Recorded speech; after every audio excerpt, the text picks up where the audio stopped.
Andres! Kasi nung panahon nila, mga 1970s yata, Mamates, di ba? Andres, mga ano eh, Andres. Ibig sabihin, mga... O kaya, Andres Tisaya, katulong sa bahay, di ba? O pero babaero, di ba? So, Andres, ibig sabihin ng Andres, lalaking lalaki. Tingnan mo yung katabi mo. Lalaking lalaki. Diba? Lalaking lalaki, matapang. Malakas.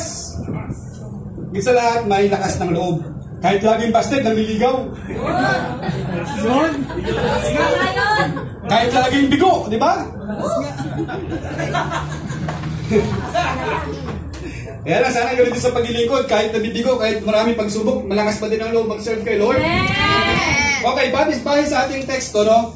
Nabasa natin na si Andrew po ay naging disciple ni John the Baptist. So it means, hindi pa nag-start yung gawain o si Jesus na mag-ministry, pero si Andres, kasama na ni John the Baptist, no? Nag-ministry na. Di ba sinabi ko kahapon sa water baptism, mayroon silang kaugalian noon, 30 years old, bago pumasok sa ministry, si Jesus, 30 years old, nung pumasok sa ministry, pero ang nakakagulat dito, binasag ni Jesus yung mga tradisyon na yun. Bakit? Kasi nung si Jesus pumasok sa ministry, ang pinili niya, mga kabataan. Ang pinili niya, mas bata sa kanya. Kaya marami nagalit eh. Ikaw pa naman, tuturuan ka na mas bata sa'yo. Papayag ka ba? Amen? Ikaw ba na may batang darating, tapos pagkasabihan ka, papayag ka ba? Kaya nga, binasag to ng ating Panginoong Hesus nung kanyang panahon na ang pinili niya na makakasama sa ministry, ang ipinili niya na maghahayag ng Word of God. Bukod sa sila'y mahingisda, sabi mo sa katabi mo, mga bata. Mga bata. Kaya nga, kabataan, ipagamit nyo ang inyong buhay sa Panginoon. Amen. So ngayon, ano yung makukuha natin sa buhay ni Andres na dapat nating matutunan, mapag-aralan sa ating araw-araw na buhay? Verse 41, sabi rito, the first thing Andrew did was to find his brother Simon and tell him, sabi rito, we have found the Messiah, that is Christ. First, na ginawa ni Andrew o ni Andres, sabi dyan, Andrew brought Simon Peter to our Lord Jesus. Dinala ni Andrew ang kanyang kapatid na si Peter sa ating Panginoong Hesus. Kung kayo po'y pamilyar sa ating pinag-aaralan dati na Project Andrew, medyo may background po ito, no? Si Andrew po nagdala kay Peter sa ating Panginoong Hesus. At nung sinabi ni John the Baptist, sabi sa John chapter 1 verse 36, narito ang kordero ng Diyos. Pabalikan natin, di ba, sa English kanina? Boss, chapter 1 verse 36. Sabi diyan, when he saw Jesus passing by, he said, look, the Lamb of God. And nang marinig ito ni Andrew, at nakita niya mismo na dumaan si Jesus sa kanyang harapan. Sabi ng verse 37, sa mo, ikaw na sumusunod sa Panginoon, alam mo yung ginagawa mo at yung ginagawa mo ay tama. Pwede bang palakpakan natin ang Panginoon? Hallelujah! Kaya meron silang matibay na samahan. Talagang pag sinabing disciple, sinusunod niya ang kanyang guro. Gusto niyang matuto sa kanyang guro. Kaya ang tanong niya, saan ka nakatira? Where are you staying? Saan ka nakatira? Hindi lamang ito literal na tanong, kundi kagustuhan na makasama ang kanyang teacher, marinig kung ano yung gustong ituro ng teacher at bilang alagad, matuto pa sa kanyang teacher. Kaya sabi niya, gusto kong malaman ang bahay mo upang sa ganon, uupo ako, makikinig ako, at gusto ko pang matuto. Amen. Yun ang gustong sabihin ni Andrew. Kaya sabi niya, where are you staying? Pupunta ako, makikinig ako. Dahil gusto ko pang ituro ng Panginoon, gusto niya magpaturo, gusto niya magpaalagad, gusto niya pang matuto. And then sa verse 38, sinabi ni Jesus sa kanya, come, sabi diyan, he replied, and you will see. Grabe, no? Yung come and you will see, kapag sinabi ng guro yan, ito ay paanyayang, tara, sama ka, tuturuan kita. Para matuto ka. Kaya sa church, nag-i-encourage tayo. Sino gusto matuto? Punta kayo sa practice. At kapag pumunta kayo sa practice, matututo kayo, marami din kayo matutuklasan. Ganyan din dito nung kanilang panahon. Nang sinabi ni Jesus, come and you will see, ibig sabihin, kung gusto mong magpaturo, kung gusto mong matuto, bibigyan ka ng Panginoon ng pagkakataon. Amen. Kaya dito, so they went and saw where he was staying. Pumunta sila kung saan nakatira si Jesus, kung saan siya nag-i-stay. And then, they spent that day with him. Talagang nag-spend sila.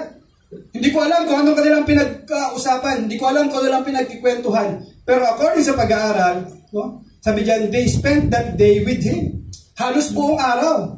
O depende yan, kung buong maghapon. For me lang, at alam nyo ba, ang isa pang natuklasan ni Andrew nung panahon na yan is maging soul winner. Amen. Bakit? Kasi the first thing, dito na papasok yung point 1 natin, the first thing Andrew did was to find his brother Simon and tell him, we found the Messiah. Sabi sa verse 41, and that is Jesus Christ. So after nilang mag-usap, ang ginawa ni Andrew, hinanap niya agad ang kanyang kapatid na si Peter. Ganun siya kaka-excited. Gusto niyang i-share kung ano ang natutunan niya sa ating Panginoong Hesus. Kaya nga ikaw sana every Wednesday, sinasabi mo sa Let's Speak kung anong natutunan mo pag Sunday. Yeah. Amen!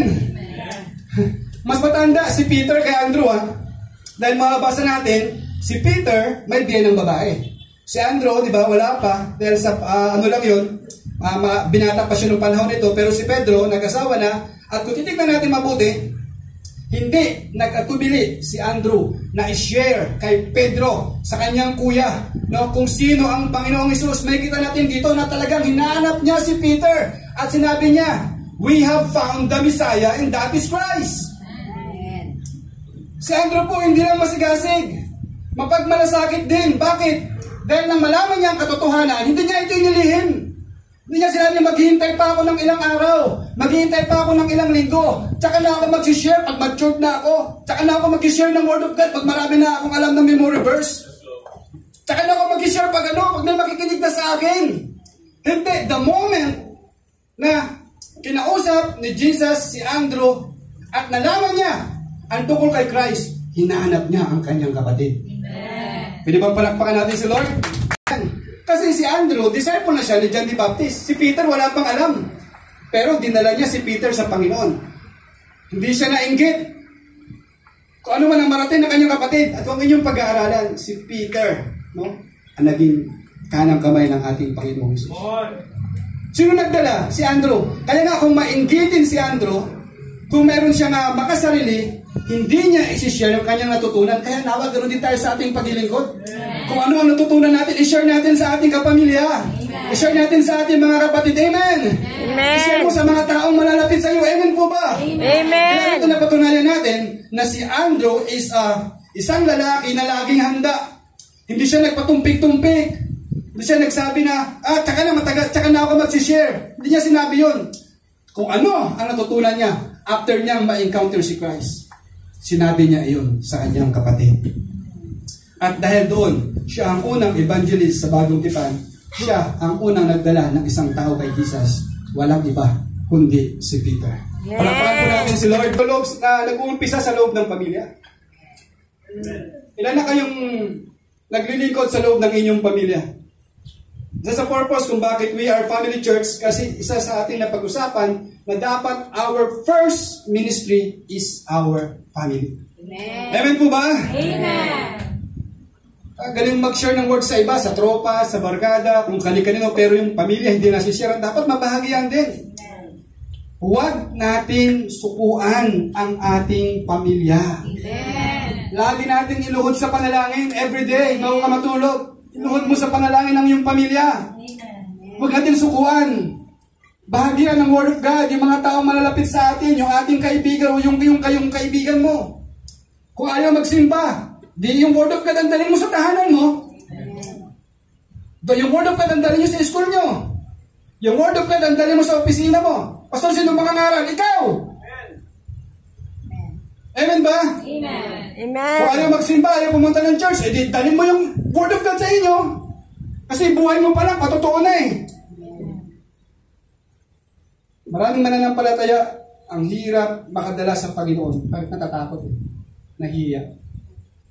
Kaya dapat huwag tayong mahiya. To share the Word of God.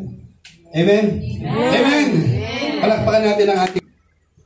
Pangalawa, John chapter 6 verse 8 and 9.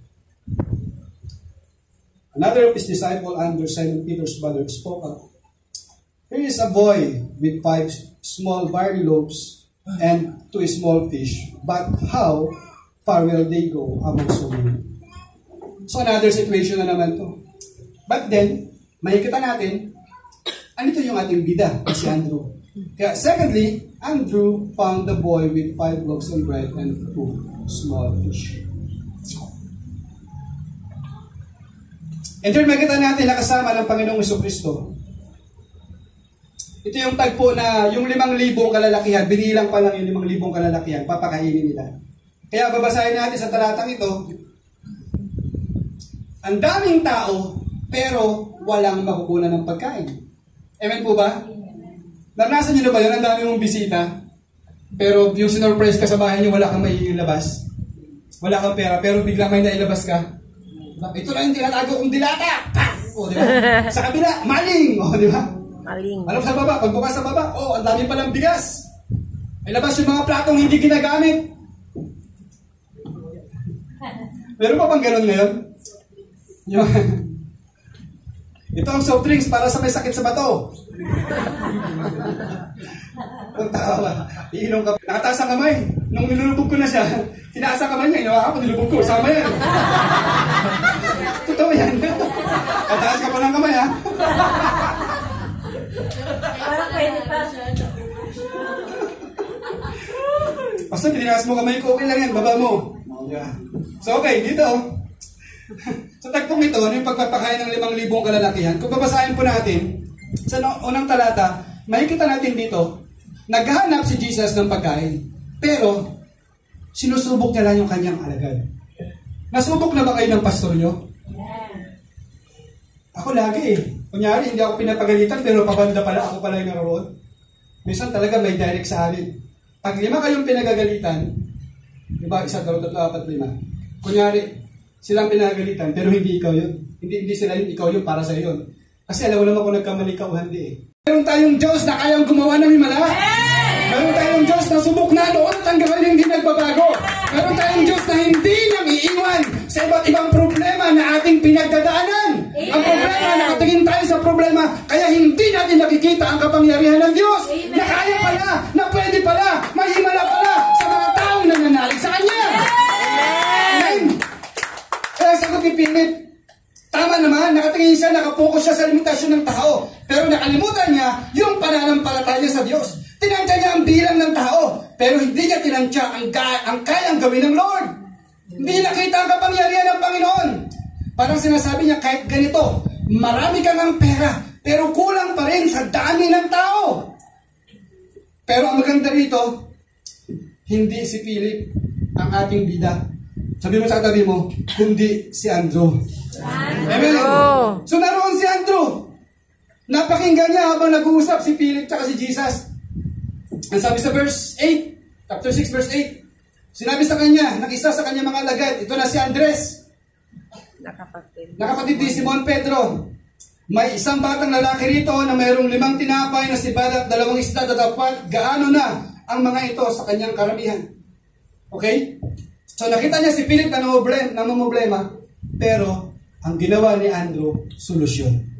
Amen? Minsan masarap makasama yung mga taong solusyon yung dala. Amen! Yung magtatapik sa'yo, Brad, kaya mo yan. Meron ka bang na-encounter na ganyan? Amen! Dumaraan ka ng pagsubok, pero darating yung kasister mo, darating yung kabrother mo, sis, kaya mo yan. Kapatid, kaya mo yan. Kapatid, pinagpipray kita. Laban lang, may ginagawa ang Lord. Amen! Amen! Tingin man ni Andrew, hindi sapat, pero dinala niya pa rin sa Panginoon. Kaya nga, sa tingin mo, ginawa mo na ang lahat, hindi sapat, dalhin mo na sa Panginoon. Amen! Hindi mo kaya ang laban eh. Pero hanap ng solusyon. Hanap tayo ng solusyon. Pray, pray, pray, pray, pray. Gagawa ang Panginoon. Maraming beses ko nang napatunayan. Ang take note, na alam natin ang istorya, napakain nila ang 5,000. Mga lalaki pa lang yun, hindi pa kasama yung mga kasama nila. Sumobra pa. Bakit? Amen. May isang Andrew na alam niya ang kanyang limitasyon, pero dinala yung pagkain sa harapan ng ating Panginoon. Amen! Di mo sa katabi mo, dalhin mo lang sa Panginoon. Dali mo lang sa Amen? Panginoon. So, are you still doing your best in the ministry kahit alam mo hindi sapat yung best mo? Amen. Amen ba? Amen! Dahil sa pagbibigay mo ng best, natututo ka magtiwala sa Lord. Hindi sa sarili mo. Bigay mo lang yung best mo. Maging aware ka. Dapat, sa paglilingkod, yes Lord, ito ang best ko, pero Nawa, matulungan mo pa ako sa dapat mong gawin sa buhay ko. Para makilala kita ng lubusan. Kasi sa tuwing gumagalaw ka, na hindi mo na kaya, sa tingin mo kulang ka, ang Diyos ang magpupuno dito. Amen? Amen.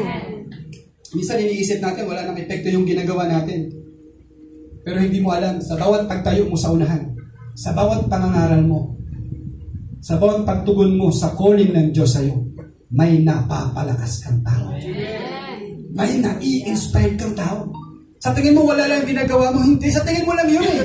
Kasi kung ipapakita ng Diyos yun, ay alam mo na ang mangyayari. Pero hindi.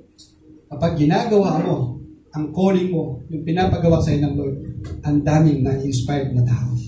Ang daming na-encourage. Bakit? Kasi nakikita nila, tapat ka sa paglilingkod. Amen. Amen! Amen. Amen ba? Amen. Hallelujah! Kapag nag-share ka ng Word of God, nagtatanim ka. Di ba sa katabi mo, nagtatanim ka? Parang hindi mo nakikita ang result. Kapag binigay mo ang best mo, hindi magkikimik ang Diyos na tulungan ka. Dahil lahat ng ginagawa natin para sa Panginoon, hindi man nakikita ng iba, pero may balik ka. Amen? May balik. Sinabi ko kanina, hindi maunawaan ng mga tao yung pagsunod mo. Kasi hindi nila naranasan yun eh. Pero ikaw sa nakakaranas na ikaw na alam mong tama ang ginagawa mo, ibigay mo lang ang the best mo. Hindi ka tinawag ng Diyos para maging impressive sa iba. Tinawag ka ng Diyos para maging faithful. Amen. Tinawag ka ng Diyos para tumugon. Hindi niya sinabing, well done, my perfect servant. Hindi naman tayo perfect eh. Amen. Hindi niya sinabing, well done, my perfect servant. Kundi sinabi niya, well done, good and faithful servant. Palakpakan natin si Lord. Amen. Kaya kung sa pakiramdam mo, kulang pa rin ang best mo, ipagpatuloy mo pa rin. Dahil ang Diyos ay hindi naghahanap ng kasapatan. Ang hinahanap niya ay isang mananampalataya na may pusong handang maglingkod kahit sa gitna ng kakulangan niya. Amen. Hindi mo sa tabi mo, at ikaw yun.